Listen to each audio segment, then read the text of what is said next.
के 12वें अध्याय का महत्व बता रही हूँ। जय श्री कृष्ण। श्री महादेव जी कहते हैं, पार्वती, दक्षिण दिशा में कोल्हापुर नाम का एक नगर है जो सब प्रकार के सुखों का आधार, सिद्ध महात्माओं का निवास स्थान तथा सिद्धि प्राप्ति का क्षेत्र है। वहाँ परम शक्ति भगवती लक्ष्मी का प्रधान पीठ है। संपूर्ण देवता उसका सेवन करते हैं। वह पुराण प्रसिद्ध तीर्थ भोग एवं मोक्ष प्रदान करने वाला है। वहाँ करोड़ों तीर्थ और शिवलिंग हैं। वह विशाल नगर लोगों में बहुत विख्यात है। एक दिन कोई युवक पुरुष उस नगर में आया। वह कहीं का राजकुमार था। उसके शरीर का रंग गोरा, नेत्र सुंदर, ग्रीवा शंख के समान, कंधे मोटे, छाती चौड़ी तथा भुजाएं बड़ी बड़ी थी। नगर में प्रवेश करके सब और महलों की शोभा निहारता हुआ वह देवश्री महालक्ष्मी के दर्शात उत्कंठित और मणिकंठ तीर्थ में गया और वहां स्नान करके उसने पितरों का तर्पण किया। फिर महामाया माँ लक्ष्मी को प्रणाम करके भक्ति पूर्वक स्तवन करके आरंभ किया। राजकुमार बोला, जिसके हृदय में असीम दया भरी हुई है और जो समस्त कामनाओं की देती हैं, अपने कटाक्ष मात्र से सारे जगत की सृष्टि पालन और संहार करती हैं, उस जगत माता महालक्ष्मी की जय हो। जिस शक्ति के सहारे उसी के आदेश के अनुसार परमेष्टि ब्रह्मा सृष्टि करता है, भगवान जगत का पालन करते हैं तथा भगवान रुद्र अखिल विश्व का संहार करते हैं। उस सृष्टि पालन और संहार की शक्ति से संपन्न भगवती परम शक्ति में भजन करता हूँ।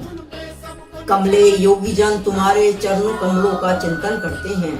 कमले तुम अपनी स्वाभाविक सत्ता से ही हमारे समस्त इंद्रियों गोचर विषयों का जानती हो। तुम ही कल्पनाओं के समूह को तथा उसका संकल्प करने वाली मन को उत्पन्न करती हो। तुम परम ज्ञान रूपनी हो। तुम्हारा स्वरूप निष्काल, निर्मल, नित्य, निराकार और तथा निर्मय है। देवी, तुम्हारी महिमा का वर्णन करने में कौन समर्थ होता है। उस माता महालक्ष्मी को मैं प्रणाम करता हूँ। माता, तुम अपने पूर्ण चंद्रमा के प्रकट होने वाली अमृत राशि को बहा करती हो। मैं तुम्हें नमस्कार करता हूँ। देवी, तुम जगत की रक्षा के लिए अनेक रूप धारण किए करती हो। अंबिके, तुम्हें ब्राह्मणी, वैष्णवी तथा महेश्वरी शक्ति हो। वाराही, माँ लक्ष्मी, नरसिंही, इंद्री, कुमारी, चंडिका, जगत के पवित्र करने वाली लक्ष्मी, जगत माता, सावित्री, चंद्रकला तथा रोहिणी भी तुम ही हो। परमेश्वरी, तुम भक्तों को की मनोरथ पूर्ण करने के लिए कल्पलता के समान हो। मुझ पर प्रसन्न हो जाओ। इस प्रकार स्तुति करने पर भगवती महालक्ष्मी अपना साक्षात स्वरूप धारण करके बोली, राजकुमार, मैं तुमसे प्रसन्न हूँ। तुम कोई उत्तम वर मांगो। राजपुत्र बोला, माँ, मेरे पिता तथा राजा ब्रह्मदत्त अश्वमेध नामक महान यज्ञ का अनुष्ठान कर रहे थे।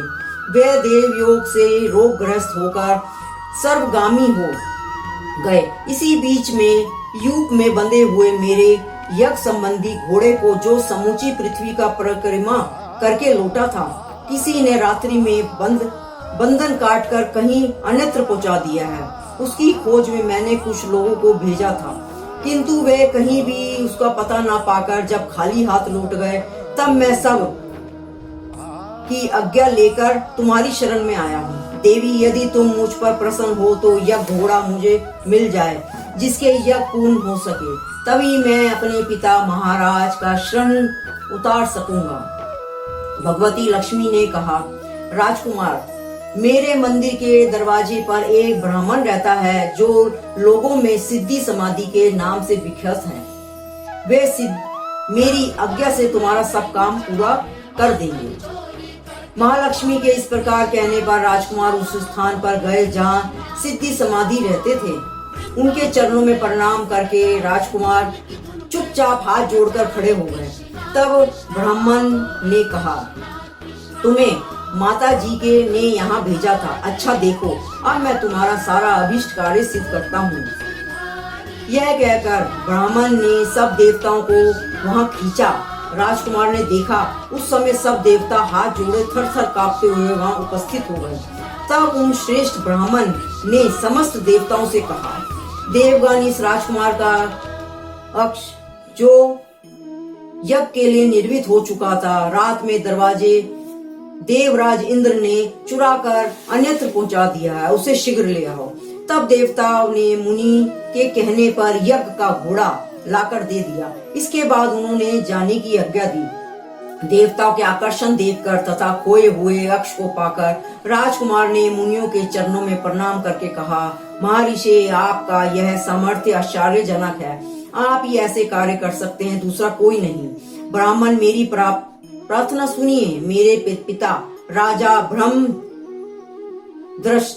अश्वमेघ यज्ञ का अनुष्ठान प्रारंभ करके देव योग में मृत्यु रोग को प्राप्त हो गए हैं। अभी तक उनका शरीर तपाए हुए तेल में सुखाकर मैंने रख छोड़ा है।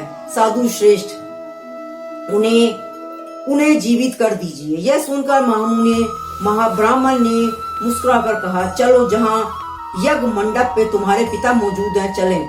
सिद्ध मां समाधि ने राजकुमार के साथ वहां जाकर जल अभिमंत्रित किया और उसे शव के मस्तक पर रख दिया। उसके रखते ही राजा सचेत होकर उठ बैठे। फिर उन्होंने ब्राह्मण को देखा कर पूछा, धर्म स्वरूप, आप कौन हैं?